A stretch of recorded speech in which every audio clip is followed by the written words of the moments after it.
नमस्कार दोस्तों, मैं आशीष शुक्ला आयुर्वेद विजन चैनल पर आप सभी विद्वानों का बहुत बहुत स्वागत करते हैं और आपकी सफलता के लिए कामना करते हैं। जैसा कि आज राम राज्य का आगाज हो चुका है, इस आगाज के साथ आज हम अपनी क्लास में एक नए चीज का शुरुआत करता हूं, जिसे आज क्या कहा जाता है व्यंजन वर्ण। क्या कहा जाता है मित्र? व्यंजन वर्ण।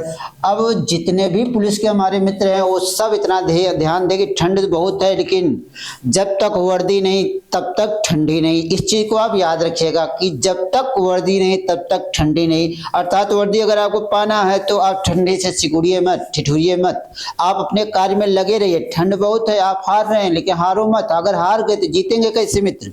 तो चलिए आज हम लोग जो कथा एक शुरू करेंगे। कथा किसकी शुरू करेंगे? व्यंजन वर्ण की। तो मित्रों, इसके पहले हमने जो आपको क्लास दिया था उसमें हमने आपको पढ़ाया था, क्या पढ़ाया था? स्वर वर्ण के बारे में बताया था। आज हम आपको जो क्लास देंगे वह किसके बारे में पढ़ाएंगे? व्यंजन वर्ण के बारे में पढ़ाएंगे मित्र। अब मित्र यहाँ पे यह ध्यान रखिए, सबसे पहले हमें यह जानना होता है कि यह व्यंजन वर्ण आखिर है क्या। ठीक, तो आप भी सभी लोग जानते हो कि जो स्वरों की सहायता से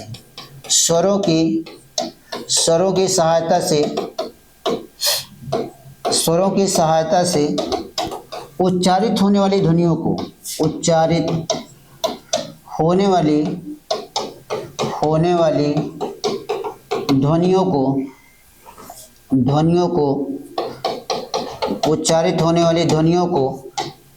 क्या कहते हैं भैया? हम व्यंजन संधि व्यंजन वर्ण कहते हैं। ठीक, क्या कहते हैं? हम व्यंजन वर्ण कहते हैं। ठीक, क्या कहते हैं? स्वरों की सहायता से उच्चारित होने वाली ध्वनियों को हम क्या कहते हैं? व्यंजन वर्ण कहते हैं। लेकिन मित्र, अगर आपसे कभी पूछा जाए कि व्यंजन वर्ण के कितने भेद होते हैं, अगर आपसे पूछा जाए कि व्यंजन वर्ण के कितने भेद होते हैं, यह आप बताएंगे कि व्यंजन वर्ण के कितने भेद होते हैं। अगर आपसे पूछा जाए व्यंजन वर्ण के कितने भेद होते हैं, तो आप तुरंत उत्तर क्या देंगे? 3 होते हैं। तुरंत उत्तर किसका कितना देंगे? 3 होते हैं। व्यंजनों के जो 3 भेद होते हैं, सबसे पहले एक इसमें आता है जिसे स्पर्श या इसी को एक नाम दिया जाता है। क्या कहा जाता है? वर्गीय व्यंजन कहा जाता है। स्पर्श या वर्गीय व्यंजन कहा जाता है। नंबर 2 पे क्या हो जाता है? एक आपका व्यंजन आता है जिसका नाम क्या होता है? अंतस्थ व्यंजन कहते हैं। ठीक, जिसका नाम क्या होता है? अंतस्थ व्यंजन होता है। नंबर 3 पर एक आता है जिसे नाम क्या दिया जाता है? ऊष्म व्यंजन कहा जाता है। क्या कहा जाता है? ऊष्म व्यंजन कहा जाता है। तो दोस्तों, अगर आपसे पूछा जाए कि व्यंजन वर्ण के कितने भेद होते हैं, व्यंजन वर्ण के कितने भेद होते हैं मित्र? 3 भेद होते हैं। कौन कौन से होते हैं? एक स्पर्श या वर्गीय व्यंजन होता है, दूसरा अंतस्थ व्यंजन होता है, तीसरा ऊष्म व्यंजन होता है। ठीक, तो व्यंजन वर्ण के कितने भेद होते हैं? 3 भेद होते हैं। कौन कौन से? स्पर्श या वर्गीय व्यंजन होता है, अंतस्थ व्यंजन होता है, और क्या होता है? ऊष्म व्यंजन होता है मित्र। चलिए आगे बढ़ते हैं। अब हम बात यहाँ पर यह करते हैं कि आखिर यह स्पर्श व्यंजन है क्या। ठीक, अब स्पर्श व्यंजन की अगर हम बात करते हैं तो स्पर्श व्यंजन है क्या, इसकी हम बात करते हैं। तो सबसे पहले किसकी बात कही जाएगी? सबसे पहले एक हम बात करते हैं किसकी? स्पर्श व्यंजन की बात करते हैं। ठीक, इसी स्पर्श को एक नाम दिया गया था जिसे क्या कहा गया था? वर्गीय व्यंजन कहा गया था। क्या कहा गया था? वर्गीय व्यंजन कहा गया। ठीक, स्पर्श व्यंजन को क्या नाम दिया गया? वर्गीय व्यंजन नाम दिया गया। तो देखिए, वर्गीय व्यंजन का मतलब क्या होता है कि हमारे जो हिंदी वर्णमाला होती है, हिंदी वर्णमाला में वर्गों की संख्या जो होती है वह होती है 5। कितनी होती है? 5 होती है। अब 5 वर्गों में जैसे हमने सबसे पहले एक वर्ग हम लेके आए, हमने कहा का वर्ग। का वर्ग में जो वर्ण हुआ कौन कौन सा हुआ? का, खा, गा, घा और अंगा लिख दिया। ठीक, या 5 वर्ण लिख दिए। उसके बाद फिर हमारे पास एक वर्ग आया जिसका नाम क्या रहा? चा वर्ग। चा वर्ग में क्या रहा? चा, छा, जा, झा, और क्या आया? न्या आया। ठीक, उसके बाद फिर एक वर्ग आता है टा वर्ग। टा वर्ग में देखिए, टा वर्ग में क्या आया? टा, ठा, डा, ढा और ड़ा आया। ठीक, उसके बाद फिर एक आता है ता वर्ग। क्या आता है? ता वर्ग आता है। ठीक, क्या आता है? ता वर्ग आता है। ता वर्ग में क्या आया? ता, था, दा, धा और ना आया। फिर उसके बाद फिर एक वर्ग आता है जिसका नाम क्या होता है? पा वर्ग होता है। तो पा वर्ग में क्या आया? पा, फा, बा, भा और माया। ठीक, अब इतना यह क्या कहलाया? वर्गीय व्यंजन कहलाया। क्या कहलाया? वर्गीय व्यंजन कहलाया। जब यह वर्गीय व्यंजन कहलाया तो अब देखिए कि यहाँ पे देखिए यह सब वर्ग बना रहे हैं, का वर्ग हो गया, चा वर्ग हो गया, टा वर्ग हो गया, ता पा हो गया, सब वर्ग हो गए। अब बात यहाँ वर्गीय व्यंजन की क्लियर, मतलब कि जहां पर वर्णों की संख्या समान होती है, एक समानता के क्रम में पूर्ण विराम लगता है, उसी को हम क्या कहते हैं, वर्गीय व्यंजन कहते हैं। अब यह वर्गीय व्यंजन जो हो गया, वर्गीय व्यंजन के अलग अगर आगे चलते हैं तो इसे ही क्या कहा गया है कि स्पर्श व्यंजन कहा गया है। स्पर्श व्यंजन का मतलब क्या होता है, जिन व्यंजन वर्णों के उच्चारण में ध्वनि निकलते समय मुख के किसी न किसी भाग को छूते हुए बाहर आती है, तो उसे हम क्या कहते हैं, स्पर्श व्यंजन कहते हैं। अब देखिए कि स्पर्श व्यंजन का वर्ग की हमने बात कही, तो का वर्ग किसको छू रहा है, या देखिएगा का वर्ग किसको छू रहा होता है, कंठ को छू रहा होता है, ठीक। अब चावर की बात करते हैं, चावर किसको छू रहा होता है, तालुस को छू रहा होता है। टावर की बात करते हैं, या किसको किसको छू रहा है, मूर्धा बना रहा है, ठीक, छू किसी को नहीं रहा, लपट रहा है। टावर का मतलब क्या हो गया, दंत हो गया, क्या हो गया, दंत हो गया। पावर का अर्थ क्या हुआ, ओष्ठ हो गया, ठीक। अब देखिए कि जैसे कि हमने आपसे कहा कि कावर का उच्चारण स्थान क्या हुआ, तो आपने तत्काल आपको जवाब देना है क्या, कंठ, क्योंकि कहीं का ख ग घ ग तो कंठ को छू रहा है, ठीक, क्लियर है। अब आप कहेंगे चा छा जा झा, तो चा छा जा कहते हैं जीवा ऐसे उठती है, जीवा ऐसे उठ कर क्या करती है, तालू को छू लेती है, जो ऊपर वाला दांत है, दांत के नीचे का जो तालू है, उसी तालू पर क्या करती है, छूती रहती है, जो छूती है, तो इसीलिए इसको क्या नाम दिया जाता है, तालू कहा जाता है। उसके बाद टा वर्ग आया। अब आपको ये टा ठा डा डा कहें, अब आपने टा ठा डा डा कहा तो जीवा आपकी ऐसे है ना, सबके पास जीवा, तो जीवा क्या होती है, ऐसे लिपट जाती है, और जब ऐसे लिपटती है तो यहीं पे कहती है टा ठा डा ढा, ठीक। अब मतलब सिर्फ इतना ही जाती है, ऐसे लिपट कर ही जाती है, बाकी ये पूरा खुलती नहीं, ऐसे नहीं खुलती है, ये हमेशा इतने में ही रहती है, कहती है टा ठा डा ढा, इतना ही करती है। तो इस कहने की वजह से इसे क्या नाम दे दिया जाता है, मूढ़ा नाम दे दिया जाता है। अब बात आई किसकी, ता था दा धा। अब आप देखिए, जरा सोचिए कि इस बात पर कि आखिर आपकी जीवा कहाँ टकरा रही है, कहाँ से हमारी ध्वनि निकल रही है, कहाँ से ता था दा का उच्चारण हो रहा है। आप बोलिए ता था दा धा। जब आप ता था दा धा बोलते हैं, जीवा क्या होती है, या दांत होता है ऊपर, इसी तालु पे आकर, ये दांत पर आकर क्या करती है, ठोकर मारती है, यही रुकती है। अगर यही दांत हट जाए तो जीवा से सन्न से बाहर आ जाएगी। जब सन्न से बाहर आएगी तो आप क्या, ता था दा धा नहीं होगा, वहां पे होगा धा धा धा, ठीक, तो वहां पे धा धा होगा। लेकिन जब दांत पे टकरा जाती है तो कह देती ता था दा धा कह देती, इसीलिए इसे क्या नाम दे दिया जाता है, दंत दिया जाता है, ठीक। लेकिन दंत में कौन सा दांत आता है, अगर आपसे कभी पूछा जाए तो ऊपर वाला दांत हो जाता है। कौन सा दांत हो जाता है, ऊपर वाला दांत हो जाता है।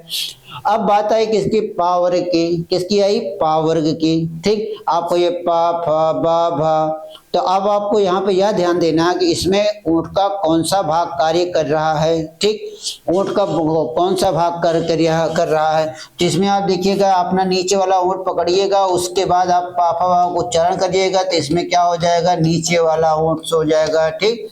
अब यह जो यहाँ पर यह उच्चारण स्थान, यह कावर किसको छू रहा है, कंठ को, चावर किसको छू रहा है, तालु को, टावर किसको छू रहा है, मूर्धा बना रहा है, तावर किसको छू रहा है, दंत को कर रहा है, पावर किसको कर रहा है, ओष्ठ को कर रहा है।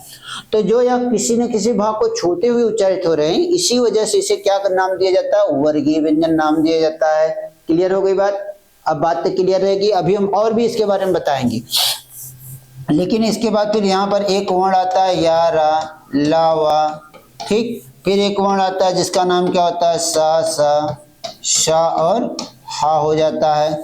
फिर उसके बाद फिर एक वर्ण आता है छत त्रंग ज्ञा और स्रा, ठीक। उसी में एक वर्ण यह लिखा जाता है डा और ढा लिखा जाता है, ठीक। अब देखिए कि यहाँ पर हमने जब इन वर्णों को बताया था, इसे क्या नाम दिया गया था, इसे अंतस्थ व्यंजन कहा गया था। क्या कहा गया था, अंतस्थ व्यंजन कहा गया, ठीक। इसका क्या नाम रहा, इसका क्या नाम रहा, ऊष्म व्यंजन नाम रहा। क्या नाम रहा, ऊष्म व्यंजन नाम रहा। उसके बाद छत्रंग और स्रा की अगर हम बात करते हैं तो इसका नाम क्या रहा, संयुक्त व्यंजन नाम दिया गया।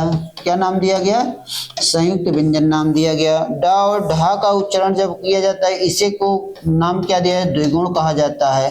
या इसी को क्या नाम दिया जाता है, उत्क्षिप्त व्यंजन नाम दिया जाता है। क्या कहा जाता है, उत्क्षिप्त या उत्सृप भी कहा जाता है। उत्सृप हो जाए या उत्क्षिप्त हो जाए, दोनों नाम एक ही है। तो अब देखिए मित्र, यहाँ पर यह यारा लावा की बात हो गई, सा सा सा हा की बात हो गई। तो अगर आप देखते हैं, तो अगर आप यहाँ देखा जाए तो स्पर्श व्यंजन की संख्या कितनी होती है, स्पर्श व्यंजन की संख्या, अगर स्पर्श की हम बात करते हैं, संख्या इसकी कितनी होती है, 25 होती है। अंतस्थ की संख्या कितनी हो जाती है, अंतस्थ की संख्या कितनी हो जाती है, अंतस्थ की संख्या 4 हो जाती है। ऊष्म की जो संख्या होती है वह कितनी हो जाती है, 4 हो जाती है। तो कुल मिला के कितने वर्ण हो जाते हैं, 33 वर्ण होते हैं। अगर आपसे कभी पूछा जाए कि हम व्यंजन वर्णों की संख्या कितनी होती है, तो व्यंजन वर्णों की संख्या कितनी होती है, 33 होती है। व्यंजन वर्णों की संख्या कितनी होती है, 33 हो जाती है। बात क्लियर है, कोई दिक्कत है? तो व्यंजन वर्णों की संख्या कितनी होती है मित्र, 33 हो जाती है। बात क्लियर हो गई यहाँ तक, कोई दिक्कत है नहीं है। अब बात यहाँ पर यह आती है कि हमने आपको बताया कि यहाँ अंतस्थ व्यंजन आता है, और यहाँ पे क्या हो जाता है, ऊष्म व्यंजन होता है। और यहाँ पे क्या आया, संयुक्त व्यंजन आया है, और यहाँ पर डाढ़ा उच्छिष्ट व्यंजन कहा गया। तो ध्यान दीजिए, व्यंजन वर्णों के साथ यह दोनों नहीं जोड़े जाते हैं, ठीक। यह संयुक्त व्यंजन और द्विगुण व्यंजन को नहीं जोड़ा जाता। हमारे पास व्यंजन वर्णों की संख्या कितनी होती है, 33 होती है। 33 में 25 क्या हो जाते हैं, यहाँ से यहाँ तक 25 वर्ण हो जाते हैं, और 8 यह हो जाता है, 25 8 कितने हो जाते हैं, 33 हो जाता है। तो व्यंजन वर्णों की संख्या कितनी हो गई मित्र, 33 हो गई। बात क्लियर है? अब इन व्यंजन वर्णों में अगर आपसे पूछा जाता है कि सबसे पहले हम बात किसकी करते हैं, संयुक्त व्यंजन की। किसकी बात करते हैं, संयुक्त व्यंजन की, ठीक। जब हम बात करते हैं किसकी, संयुक्त व्यंजन की बात करते हैं, तो ध्यान दीजिएगा, सबसे पहले कौन सी बात आएगी, संयुक्त व्यंजन आएगा। कौन सा व्यंजन आएगा, संयुक्त व्यंजन आएगा। संयुक्त व्यंजन किसे कहा जाता है, संयुक्त व्यंजन हम जब कहने की बात करते हैं तो संयुक्त व्यंजन किसे कहा जाता है, यह अगर आपसे पूछा जाए तो किसे कहा जाता है, चलिए बताइए, फटाफट बताइए। कहा जाता है, जब हम ही बता देते हैं आपको, कहा जाता है जब एक स्वर रहित व्यंजन, स्वर रहित व्यंजन स्वर सहित व्यंजन से, स्वर सहित व्यंजन से, स्वर सहित व्यंजन से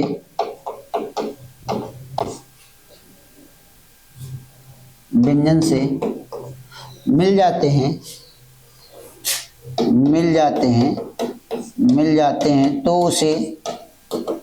उसे क्या कहते हैं हम, संयुक्त व्यंजन कहते हैं। तो उसे क्या नाम दिया जाता है, संयुक्त व्यंजन कहा जाता है, ठीक।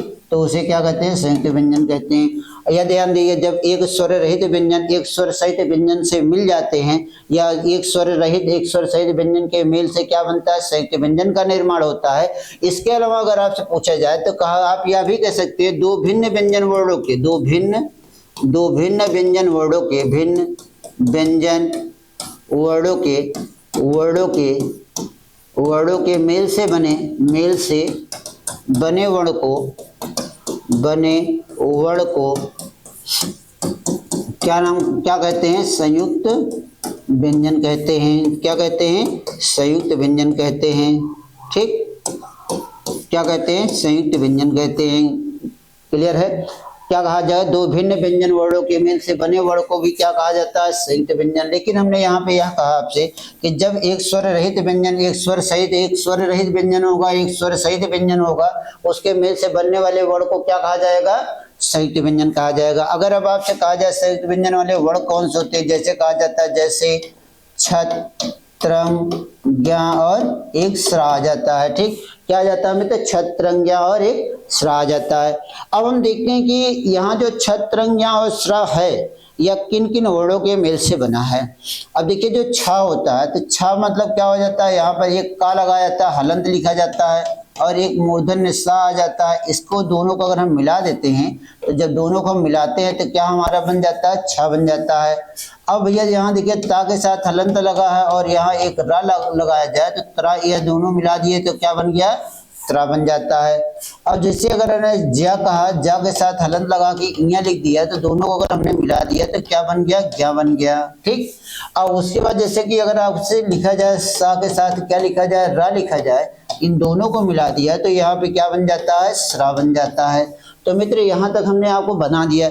अब देखिए यह क्या है, स्वर रहित है, यह क्या है, स्वर सहित है। यह एक स्वर रहित है, या इसमें हलंत लगा है, इसमें क्या है, इसमें क्या है, क्या है, इसमें स्वर नहीं है, ठीक। और इसमें स्वर है, जो सा लिखा गया इसमें स्वर है, इन दोनों वर्णों को मिला दिया तो क्या बन गया, छा बन गया। वही हाल है यहाँ पर भी है। ता के साथ हलंत लगाया, रा लिखा, त्रा बन गया। जा के साथ हलंत और ज्ञा लगाया गया, ज्ञा बन गया। सा के साथ हलंत और रा लगाया गया तो ज्ञा, स्रा बन गया। इस तरह से क्या हो जाता है, जहाँ एक स्वर रहित एक स्वर सहित व्यंजन से मेल होता है तो उसे हम क्या कहते हैं, संयुक्त व्यंजन कह देते हैं। तब उसे हम क्या कह देते हैं मित्र, संयुक्त व्यंजन कह देते हैं। बात क्लियर हुई, कन्फर्म हुई, कोई दिक्कत न दिक्कत। आगे चलते हैं।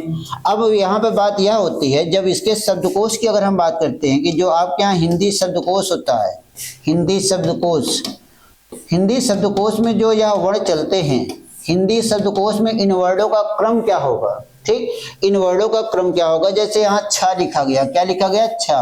तो जैसे हम का लिखते हैं ना, का के बाद फिर क्या लिखा जाता है, छा। फिर क्या लिखा जाता है, खा, गा, घा, अंगा लिखा जाता है, ठीक। और जैसे हमने त्रा लिखा तो यहाँ पे एक वर्ण आता है ता, फिर क्या हो जाता है, त्रा, फिर क्या हो जाता है, रा लिख दिया जाता है। फिर उसका जैसे जा लिखते हैं, फिर क्या लिखते हैं, ज्ञा लिखते हैं। उसके बाद फिर क्या लिखते हैं, झा लिखते हैं। तो मतलब यह यहाँ पे चला गया। अब जैसे हम अभी अंतस्थ में उसमें मैंने लिखे थे सा, क्या क्या लिखा गया, सा। फिर उसके बाद फिर एक आएगा स्रा, ठीक। फिर क्या हो जाएगा, मूर्धन्य सा, फिर दंत सा, फिर हा लिखा जाएगा। यह क्या हो जाता है, इनका अपना एक क्रम हो जाता है। अब अगर आपसे पूछा जाए, कभी मान लो कि एग्जाम में अगर आपसे पूछ लिया जाता है, कहा जाता है छा से पहले कौन सा वर्ण आता है, तो छा से पहले कौन सा वर्ण आता है, यह देखिएगा, छा से पहले कौन सा वर्ण आता है भैया, छा से पहले कौन सा वर्ण आता है, का वर्ण आता है। त्रा से पहले कौन सा वर्ण आता है, ता वर्ण आता है। ज्ञा से पहले कौन सा वर्ण आता है, ज्ञा आता है। स्रा से पहले कौन सा वर्ण आता है, सा आता है, ठीक। जब अगर आपसे एग्जाम में कभी पूछा जाए कि छा से पहले कौन सा वर्ण आता है, तो का आता है। त्रा से पहले कौन सा वर्ण आता है, ता आता है। ज्ञा से पहले कौन सा वर्ण आता है, जा आता है। स्रा से पहले कौन सा वर्ण आता है, स्रा आता है, ठीक। तो इस तरह से क्या हो जाता है कि इसका जो संयुक्त व्यंजन का क्रम होता है, तो इसको आप देख लीजिएगा, एग्जाम में यह परिभाषा पूछी गई आपके यूपीपी के एग्जाम में ही पूछी गई है कि जब एक स्वर रहित व्यंजन स्वर सहित व्यंजन से मिल जाते हैं तब वहाँ किस व्यंजन का निर्माण होता है। तो यह ध्यान रखिए, जहाँ एक स्वर सहित व्यंजन और एक स्वर रहित व्यंजन से मिल जाता है तो वहाँ पे किसका निर्माण होता है, व्यंजन वर्ण का निर्माण होता है। किसका निर्माण होता है, व्यंजन वर्ण का निर्माण हो जाता है। बात क्लियर है, यह हमने बना के दिखा दिया आपको। यहाँ भी यह स्वर रहित है या स्वर सहित है, या स्वर रहित है या स्वर सहित है, या स्वर रहित है या भी स्वर सहित है, या स्वर रहित है तो यह क्या है, स्वर सहित है, ठीक। तो इस तरह से इन सारे व्यंजन वर्णों का जब मेल हो जाता है, मेल से क्या बन जाता है, संयुक्त व्यंजन बन जाता है। बात क्लियर हो गई। और दूसरी चीज, जब लिखा जाता है छा से पहले क्या आता है, का। छा के बाद क्या आता है, खा। और का के बाद कौन सा वर्ण आता है, छा। और छा के बाद कौन सा वर्ण आता है, खा। त्रा से पहले कौन सा वर्ण आता है, ता। और त्रा के बाद कौन सा वर्ण आता है, रा। ज्ञा से पहले कौन सा वर्ण आता है, जा। और जा के ज्ञा से बाद कौन सा आता है, झा। अब आपके दिमाग में यहाँ का में काहे लिखा गया, तो अगर आप ध्यान रखिएगा, अभी हमने आपको बताया था कि व्यंजन वर्ण की संख्या कितनी होती है, 33। और सिर्फ इसी शब्दकोश की वजह से इच्छा, त्रंग, ज्ञा और स्रा का कोई गणना व्यंजन वर्ण के साथ नहीं की जाती है। और देखिए, या का के साथ चले गए, या ता के साथ चला गया, या चाचा जा यहाँ के साथ चला गया, या सा रा के साथ चला गया, ठीक। तो इसीलिए यहाँ पे क्या हो जाता है, इनकी गणना व्यंजन वर्णों के साथ नहीं की जाती है कि यह संयुक्त व्यंजन के नाम से लिखे जाते हैं। और व्यंजन की संख्या कितनी बता दी जाती है, 33 बता दी जाती है। व्यंजन की संख्या कितनी बता दी जाती है, 33 बता दी जाती है। बात क्लियर हो गई, बात क्लियर है। अब यहाँ से हम जब आगे बढ़ते हैं तो यहीं पर एक चीज और आपको हम बताना चाहेंगे कि आपके यहाँ एक वर्ण आया था जिसका नाम क्या रहा, क्या रहता है, जिसका एक नाम था, जहाँ पे आपने यारा लावा की बात कही थी। किसकी बात कही थी, यारा लावा की बात कही थी। जैसे आपके यहाँ एक आया था वर्ण या, इसी के नीचे लिखा गया था सा। इन दोनों वर्णों का उच्चारण स्थान, इन दोनों वर्णों का उच्चारण स्थान क्या होता है, उच्चारण स्थान क्या हो जाता है, तालु हो जाता है। क्या हो जाता है, तालु होता है, ठीक। उसके बाद फिर या रा लावा होता है ना, ये रा होता है, और एक इसी के नीचे क्या लिखा जाता है, मूर्धन्य सा लिखा जाता है। इसका जब आपसे उच्चारण स्थान पूछा जाता है, क्या पूछा जाता है? उच्चारण स्थान। उच्चारण स्थान इसका क्या हो जाता है? मूर्धा हो जाता है। क्या हो जाता है? मूर्धा हो जाता है। इसके बाद फिर एक आता है वर्ण ला और सा आते हैं। क्या आता है? ला और सा आता है। ला और सा का उच्चारण स्थान क्या हो जाता है? उच्चारण स्थान। उच्चारण स्थान इसका क्या हो जाता है? दंत हो जाता है। क्या हो जाता है? दंत हो जाता है। उसके बाद फिर एक वर्ण आता है वा। वा का उच्चारण स्थान क्या होता है मित्र? इसको ध्यान रखिए, यह भी पूछा गया, वा का उच्चारण स्थान कहाँ से होता है? उच्चारण स्थान क्या हो जाता है? दंतोष्ठ हो जाता है। क्या हो जाता है? दंतोष्ठ हो जाता है। ठीक, तो इस तरह से क्या हो जाता है, इन सब का अपना अलग अलग उच्चारण स्थान हो जाते हैं। लेकिन इसमें एक वर्ण आता है हा। हा का उच्चारण स्थान भैया यह ध्यान रखिएगा कि हा का उच्चारण स्थान क्या हो जाता है? उच्चारण स्थान क्या हो जाता है? कंठ होता है। क्या होता है? कंठ होता है। लेकिन मित्र यहाँ पे एक बात का यह ध्यान रखिएगा, यह जो कंठ होता है, कंठ के अतिरिक्त इस हा को और भी नाम दिए जाते हैं। ठीक, इस हा को एक नाम दिया जाता है, क्या? काकल्य, या इसी को क्या नाम दिया जाता है? कर्कश ध्वनि कहा जाता है। क्या कहा जाता है? काकल्य या कर्कश ध्वनि कहा जाता है। किसको कहा जाता है? इस हा को क्या नाम दिया जाता है? काकल्य या कर्कश ध्वनि कहा जाता है। ठीक, तो काकल्य या कर्कश ध्वनि कहा जाता है। किसको कहा जाता है? हा को कहा जाता है। ठीक है, तो हा को क्या कहा जाता है? काकल्य या कर्कश ध्वनि कहा जाता है। और हा का उच्चारण स्थान क्या होता है? कंठ होता है। वा का उच्चारण स्थान क्या होता है भैया? दंतोष्ठ होता है। ला और सा का उच्चारण स्थान क्या होता है? दंत होता है। ठीक, ला और सा का उच्चारण स्थान क्या होता है? दंत होता है। रा और सा का उच्चारण स्थान क्या होता है मित्र? मूर्धा होता है। या और सा का उच्चारण स्थान क्या हो जाता है? तालु हो जाता है। ठीक, बात क्लियर है? अब लेकिन यहाँ से तो पूरी बातें क्लियर हो नहीं जाती हैं कि यहीं से पूरी बातें क्लियर हो जाती हैं। अब इसी में एक चीज यह आता है, इसी में एक आता है आपके यहाँ पूछा जाता है अर्धस्वरीय व्यंजन किसे कहा जाता है? क्या कहा जाता है? अर्धस्वरीय व्यंजन। अर्धस्वरीय व्यंजन की अगर हम बात करते हैं तो अर्धस्वरीय व्यंजन किसे कहा जाता है? यहीं से निकल कर आता है। जहां पे भी हमने आपको यारा अलावा बताया ना, यहाँ से यहीं से निकल कर आता है। क्या? अर्धस्वरीय व्यंजन निकल के आते हैं। ठीक है, जब अर्धस्वरीय व्यंजन की हम बात करते हैं तो अर्धस्वरीय व्यंजन किसे कहा जाता है? कहा जाता है जिन व्यंजन वर्णों का उच्चारण, व्यंजन वर्णों का उच्चारण स्वर और व्यंजन के मध्य से किया जाता है। किसके? स्वर और व्यंजन के मध्य से किया जाता है। मध्य से किया जाता है। उसे क्या नाम देते हैं? उसे क्या कहते हैं?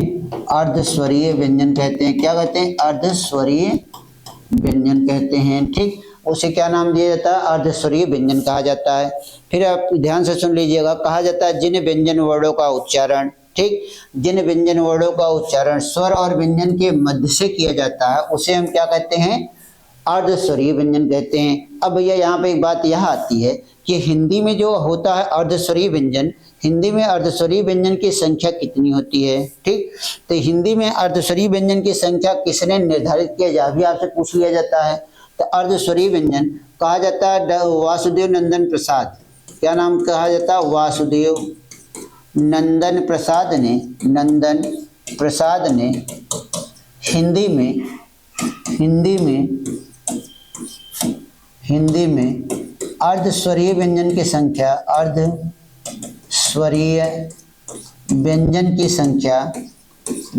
की संख्या 2 बताई। कितनी बताई? 2 बताई। ठीक, किसकी बताई थी? अर्धस्वरीय व्यंजन की संख्या कितनी बताई मित्र? 2 बताई। और जो 2 बताई तो 2 में कौन कौन से वर्ण आए थे? एक आया था या, दूसरा क्या आया था? वा। यही 2 वर्ण हिंदी में, या और वा को ही हिंदी में क्या माना जाता है? अर्धस्वरीय व्यंजन माना जाता है। तो मित्र यहाँ ध्यान दीजिएगा कि अर्धस्वरीय व्यंजन की संख्या हमारे पास कितनी होती है? 2। और वह कौन कौन से होते? या और वह। बताने वाला व्यक्ति कौन था? डॉक्टर वासुदेव नंदन प्रसाद थे, जिन्होंने हिंदी का एक अथराइज्ड व्याकरण मतलब प्रमाणित व्याकरण की रचना किया था। तो इन्होंने हिंदी में अर्धस्वरीय व्यंजनों की संख्या कितनी बताई? सिर्फ और सिर्फ 2 बताई। कौन कौन से? या और वा को बताई। बात क्लियर है? यहाँ तक की बातें क्लियर। अगर आपसे पूछा जाए अर्धस्वरीय व्यंजन की संख्या कितनी होती है, तो अर्धस्वरीय व्यंजन की संख्या कितनी होती है मित्र? 2 हो जाती है। कितनी हो जाती है? 2 हो जाती है। बात क्लियर है यहाँ तक? आगे चलें। अब ये यहाँ पर यहीं पर एक चीज और आप देखेंगे, यहीं पर एक चीज और आप देखेंगे जिसका नाम क्या होता है? आगत व्यंजन। क्या कहा जाता है? आगत व्यंजन वर्ण कहा जाता है। क्या कहा जाता है? आगत व्यंजन वर्ण कहा जाता है। अब ये अगर आपसे पूछा जाए कि आगत व्यंजन वर्ण किसे कहते हैं, अगर आपसे पूछा जाए कि आगत व्यंजन वर्ण किसे कहा जाता है, यह आप बताएंगे। आगत मतलब क्या होता है? आगत का अर्थ क्या होता है? विदेशी भाषा से जो वर्ण आए होते हैं। किस, कहाँ से? विदेशी भाषा के वर्ण। भाषा के वर्ण क्या कहलाते हैं? आगत व्यंजन कहलाते हैं। अब ये यहाँ पर और एक चीज यह देखिए कि हमारे यहाँ हिंदी में आगत व्यंजनों की संख्या का निर्धारण किसने किया था? किसकी? आगत व्यंजनों की संख्या का निर्धारण किसने किया था? आगत व्यंजनों की संख्या का निर्धारण किसने किया था? तो हिंदी में आगत व्यंजन का निर्धारण, आगत व्यंजन की व्यंजन ध्वनियों की संख्या का निर्धारण राजा शिव प्रसाद सितारे हिंद ने किया। किसने किया था? राजा शिव प्रसाद सितारे हिंद ने किया। ठीक, किसने किया था? राजा शिव प्रसाद सितारे हिंद ने किया। और आगत ध्वनियों की संख्या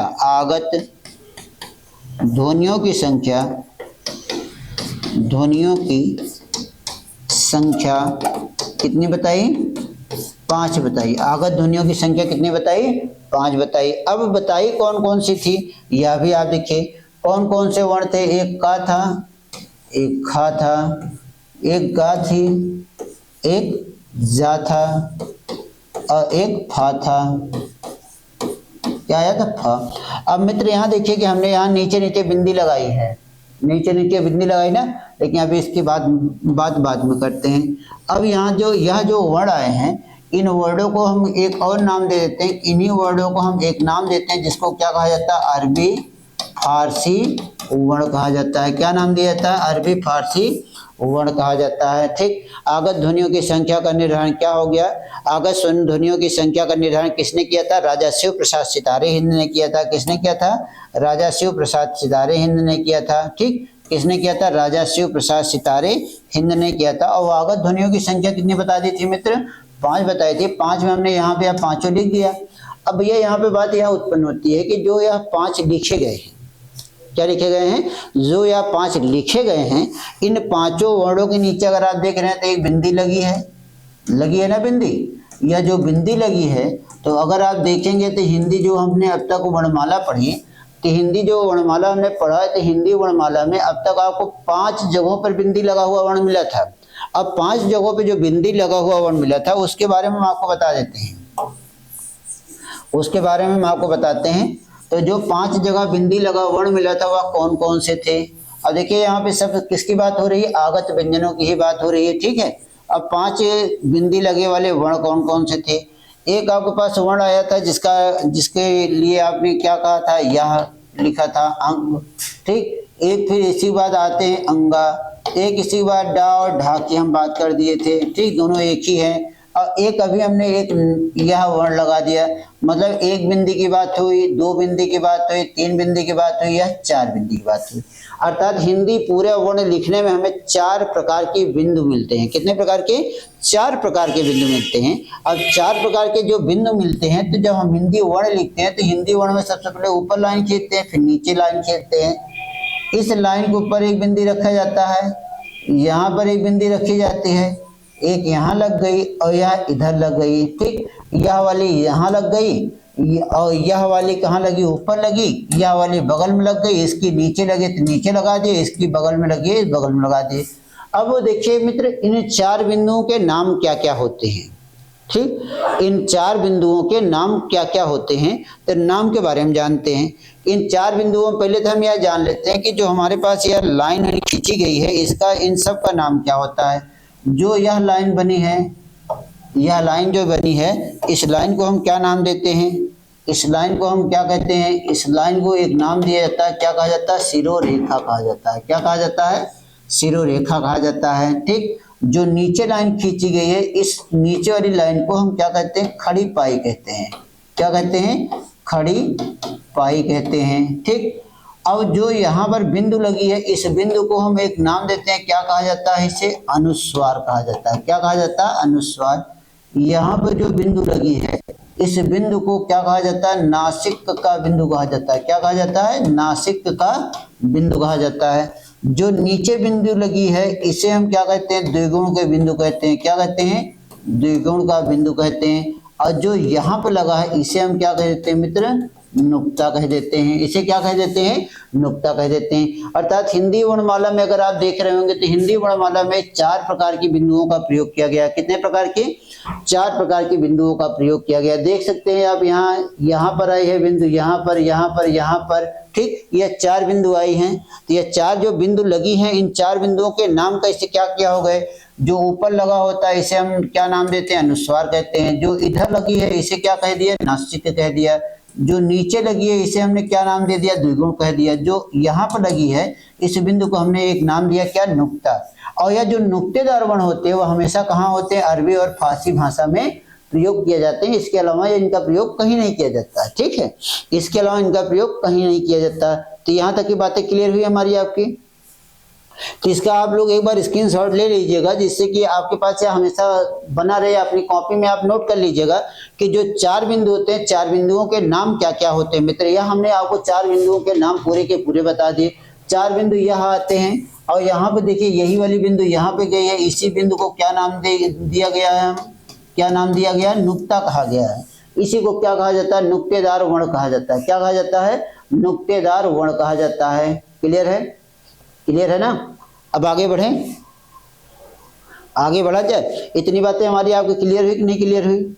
जब हमारी आपकी इतनी बातें क्लियर हो जाती है, तो हम इसके आगे चलते हैं।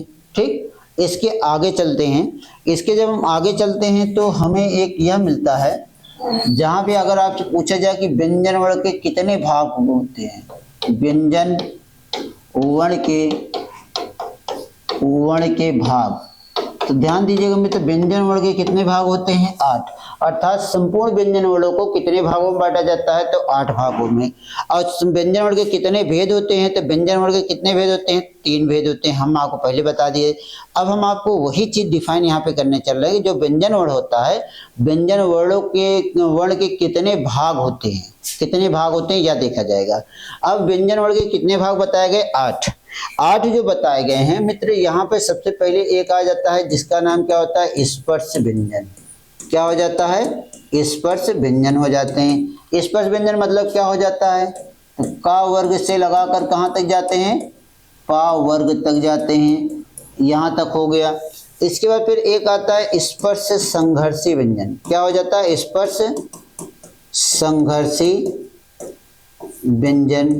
ठीक, क्या हो जाता है, स्पर्श संघर्षी व्यंजन। स्पर्श संघर्षी मतलब क्या, जो छू कर अपना क्या करता रहे, छू कर घिसते हुए ऐसे चिपका रहे और वहां पे क्या करता रहे, घर्षण करता रहे, तो उसे हम क्या नाम देते हैं, स्पर्श संघर्षी व्यंजन कहते हैं। उसी को क्या नाम दिया जाता है, स्पर्श संघर्षी व्यंजन कहते हैं। अब स्पर्श संघर्षी व्यंजन में कौन कौन से वर्ण आ जाते हैं, तो क्या आ जाता है, चा छा जा झा हो जाता है। ठीक, कितने वर्ण हो गए, 4। अब हम इसके बाद फिर आते हैं तीसरे नंबर पर। इसके आगे आते हैं, तो यहाँ पे क्या कहा जाता है, संघर्षी व्यंजन। क्या कहा जाता है, संघर्षी व्यंजन। अब संघर्षी व्यंजन में क्या हो गया, सा और हा हो गए। ठीक, कितने हो गए, 4। अब इसके बाद फिर नाम थोड़ा बदला आ रहा है। तो अगर आपसे कह दिया जाए संघर्षहीन व्यंजन, संघर्षहीन व्यंजन की अगर हम बात कर देते हैं, तो संघर्षहीन व्यंजन की संख्या कितनी होती है, 4। कौन कौन से, जिसमें कोई संघर्ष नहीं होता, यारा लावा हो जाता है। क्या हो जाता है, यारा लावा हो जाता है। अब इसके बाद फिर जब 5वें नंबर पे आते हैं, तो 5वें नंबर में एक आता है, जिसका नाम क्या होता है, पंचमा अक्षर। क्या हो जाता है? पंचमा अक्षर। ठीक, पंचमा अक्षर मतलब क्या होगा? वर्ग का पांचवा वर्ण अंगा, या, अड़ा, ना और मा हो जाते हैं। तो यह क्या हो जाता है? वर्ग का पांचवा अक्षर का, जो वर्ग का अंतिम या पांचवा वर्ण होगा उसी को नाम क्या दिया जाता है? पंचमा अक्षर नाम दिया जाता है। क्या नाम दिया जाता है? उसी को पंचमा अक्षर नाम दिया जाता है। ठीक, उसके बाद फिर जब छठे नंबर पे हम आते हैं तो छठे नंबर पर हमें एक मिलता है जिसका नाम क्या होता है? लुंठित वर्ण। क्या कहा जाता है? लुंठित वर्ण कहा जाता है। लुंठित वर्ण की संख्या केवल और केवल एक होती है, वह है क्या? रा है। ठीक, अब उसके बाद फिर जब सातवें नंबर पर हम आते हैं तो सातवें नंबर में एक वर्ण आता है जिसका नाम क्या होता है? पार्श्विक वर्ण हो जाते हैं। ठीक, पार्श्विक वर्ण की संख्या कितनी होती है? एक होती है, जिसे ला कहा जाता है। उसके बाद फिर जब आठवें नंबर में आते हैं, आठवें नंबर में एक वर्ण आता है जिसका नाम क्या होता है? द्विगुण व्यंजन। क्या हो जाता है? द्विगुण, या इसी को नाम क्या दिया गया था? उच्छिष्ट व्यंजन। क्या नाम दिया गया? उच्छिष्ट व्यंजन कहा गया। अब देखिए, उच्छिष्ट व्यंजन हमने अभी आपको बताया था कौन कौन से होंगे? डा और ढा। तो मित्र यहाँ देखिए कि हमने आपको व्यंजन वर्णों को कितने भागों में बांट दिया? 8 भागों में बांट दिया। कितने भागों में बांटा? 8 भागों में बांटा। क्लियर है? अब मित्र यहाँ पे यह बात आती है कि जैसे अगर आपसे पूछ लिया जाए कि इसकी संख्या, स्पर्श व्यंजन की संख्या कितनी होती है, पूछा जाता है आपके एग्जाम में, संख्या कितनी होती है भैया? 25। पांचों वर्ग की बात हो गई, हर वर्ग में 5-5 वर्ण, कितने हो गए? 25। अब अगर कहा जाए इस पर संघर्षी की संख्या कितनी होती है? इसकी संख्या कितनी होती है? संख्या कितनी होती है? 4। इसकी संख्या कितनी होती है? संख्या कितनी होती है? 4। इसकी संख्या कितनी होती है? संख्या कितनी होती है मित्र? संख्या कितनी होती है? 4। इसकी संख्या कितनी हो जाती है? संख्या कितनी हो गई भैया? 5 हो गए।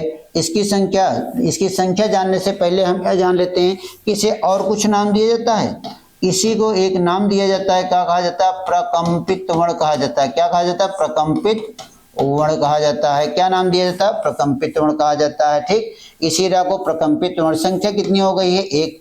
अब यहाँ लुंठित वर्ण या लुंठित वर्ण की संख्या कितनी हुई है? 2। लेकिन यहाँ पर यह जो 2 वर्ण आए हैं इनकी संख्या कितनी होती है? 2। अगर उच्चित व्यंजन की संख्या पूछी जाए तो क्या बताएंगे आप? 2 बताएंगे। द्विगुण व्यंजन की संख्या कितनी होती है? 2 होती है। लेकिन इनके साथ और भी एक चीज आती है, इनके साथ एक चीज और भी जुड़कर आती है, जहां पर आपसे उच्छिष्ट व्यंजन पूछा गया है। क्या पूछा? उच्छिष्ट व्यंजन। और आपने क्या बताया? डा और ढा बताया है। क्या बताया है? डा और ढा बताया है। इस डा और ढा को एक नाम दिया जाता है, इसी को हम ताड़न जात कहते हैं। क्या कहते हैं? ताड़न जात वर्ण कहते हैं। और ताड़न जात नहीं कहेंगे, अगर हम इसे ताड़न जात नहीं कहेंगे तो इसी को हम फेंका हुआ, या हम इसी को क्या कहेंगे? उछला हुआ व्यंजन कहेंगे। ठीक, उछला हुआ व्यंजन। और अगर आपसे यह कभी मान लो कि एग्जाम में पूछ लिया जाए कि किन वर्णों के उच्चारण में ध्वनि झटके से बाहर आती है, कैसे आती है? किन वर्णों के उच्चारण में ध्वनि झटके से बाहर आती है, तो झटके से जब बाहर आएगी तो वहां पे क्या होगा? डा और ढा मतलब द्विगुण व्यंजन होगा, उच्चिष्ट होगा, या इसी को क्या कहा जाएगा? ताड़न जात कहा जाएगा। ठीक, या इसी को क्या नाम दिया जाएगा? ताड़न जात कहा जाएगा। मित्र ध्यान रखिएगा, अगर आपसे पूछा जाए उछला हुआ वर्ण कौन सा होता है? डा ढा। फेंका हुआ वर्ण कौन सा होता है? डा ढा। ताड़न जात कौन होता है? डा ढा। उच्चित व्यंजन कौन होता है? डा ढा, जिसके नीचे बिंदी लगी होती है। ध्यान रखिएगा, बिंदी की ना हटाइएगा। द्विगुण व्यंजन की संख्या कितनी होती है? 2, और यही डा और ढा होते हैं। तो बात क्लियर हो गई यहाँ तक? यहाँ तक बात क्लियर हुई? लेकिन सारी बातें क्लियर हैं, हमने यहाँ आपको पढ़ाया या आप पहले से भी जानते थे, लेकिन यहाँ हमने थोड़ा सा नाम बदल दिया कि यही जो यहाँ पर स स स हा दिया गया है, इस स स हा को क्या कहा गया? इस संघर्षी व्यंजन कहा गया। ठीक, इसके अलावा इस स स हा को एक नाम दिया जाता है, क्या कहा जाता है? इसी स स हा को एक नाम दिया जाता है ऊष्म व्यंजन।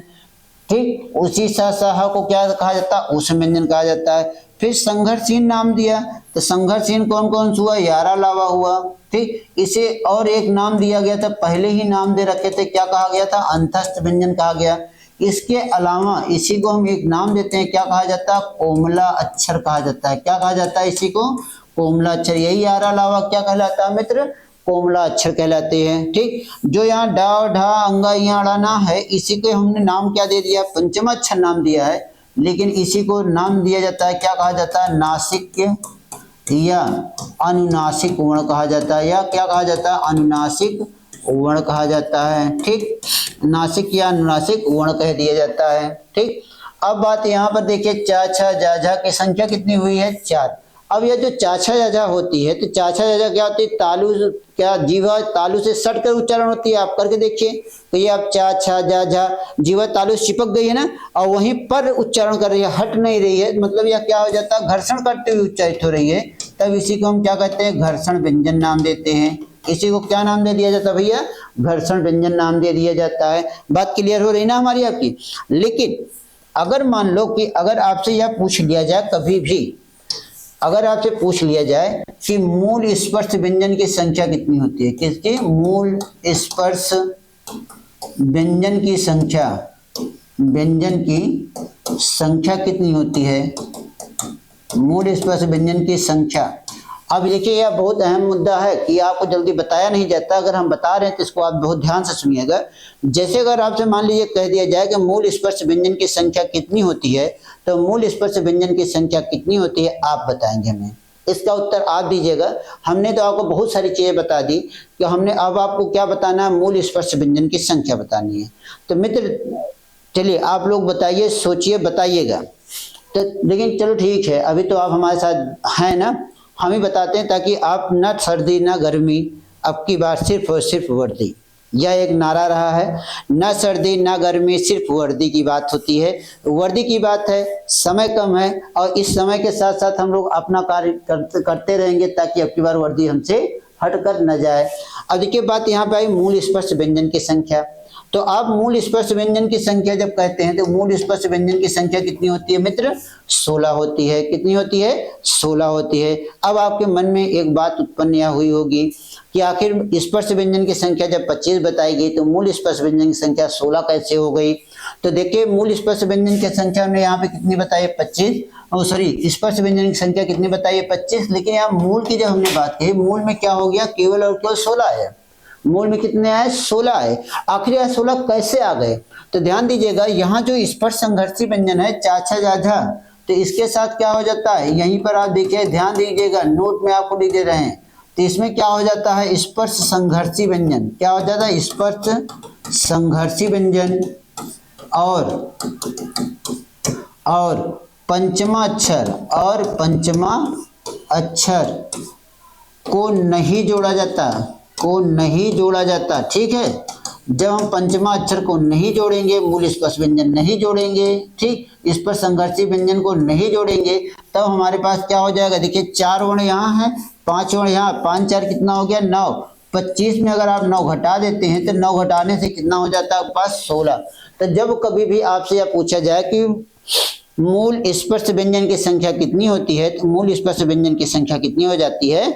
16 हो जाती है। कितनी हो जाती है? 16 हो जाती है।